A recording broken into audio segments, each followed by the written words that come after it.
গত বছর আমি গুনাহগার যাওয়ার সময় বলে গেছিলাম, খাজার বসির আমার কিছু দরকার নাই, বাড়ি গাড়ি আল্লাহ তো অনেক দিছে আলহামদুলিল্লাহ, দরবারের জায়গার দরকার যাতে প্রেমিকরা এলে বসতে পারে। যেখানে আপনারা বসছেন না এখানে, এটা আপনার দরবারের জায়গা। সারা রাত বয়ে থাকেন, দিনও বয়ে থাকেন, 2 দিন পরে যান, কেউ মানা করবো? কথা বল মানা করবো? কেউ মানা করবো, বাধা দেওয়ার কেউ নেই। কথা বল আছে নাকি? নাই, দরবারের জায়গা। তা আমি বলছিলাম খাজার বসির বাড়িঘর তো আছে, গাড়ি তো আল্লাহ চালায়, তো একটা দরবারের জায়গার দরকার হয়ে গেছিলাম গত বছর।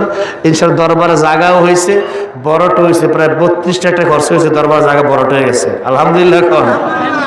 তো খাজা আমিনুল ইসলামকে বলছিলাম আজকে যে আজকে একটা দরখাস্ত আছে, দরবার জায়গা হলে তো শেষ না, বাউন্ডারি করার দরকার।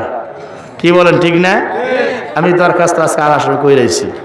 আমার এই বিশ্বাস, আশা করি আগামী বছর আসার আগে যে আল্লাহ হায়াতে বাঁচায়, আপনারা শুনবেন ঠিকই, বুঝির দরবার শুনবেন ইনশাআল্লাহ বাউন্ডারি আল্লাহ পাক আল্লাহর ওলির উসিলা করে বলাইছে। বাবার আমার, ভাইয়ের আমার, অনুরোধ করব আদবের সঙ্গে চলাফেরা করবেন। এই দরবার বড় জালালিয়ত দরবার, বড় জালালিয়ত দরবার। অনুরোধ করে বিনয়ের সাথে বলবো আদরের সঙ্গে চলাফেরা করবেন। আল্লাহ পাক রব্বুল আলামিন আল্লাহর ওলির সহবতে মহবতে আমাদের কবুল করে সকলে বলে আমিন। আর একটু জোরে আমিন। বিশেষ করে মাদ্রাসার মধ্যে যে দরবাসী মাদ্রাসা রয়েছে, ছেলে মেয়ে দিবেন এবং ভর্তি করাবেন, লেখাপড়া সহায়তা করবেন।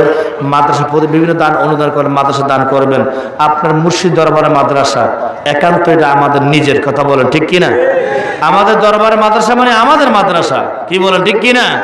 এটাকে প্রতিষ্ঠিত করা আমাদের দায়িত্ব। ছেলে দিয়া হোক, মেয়ে দিয়া হোক, টাকা দিয়া হোক, পয়সা দিয়ে হোক, শ্রম দেওয়া হোক, বুদ্ধি পরামর্শ দেওয়া হোক, এটাকে উচ্চ করা দরকার আমার দায়িত্ব না? আমাদের দায়িত্ব। আল্লাহ পাক রব্বুল আলামিন আমাদের সকলকে ওলি আল্লাহদের পথে, নবীর পথে মতে কবুল করে সকলে কোন আমিন। আর একটু জোরে আমিন।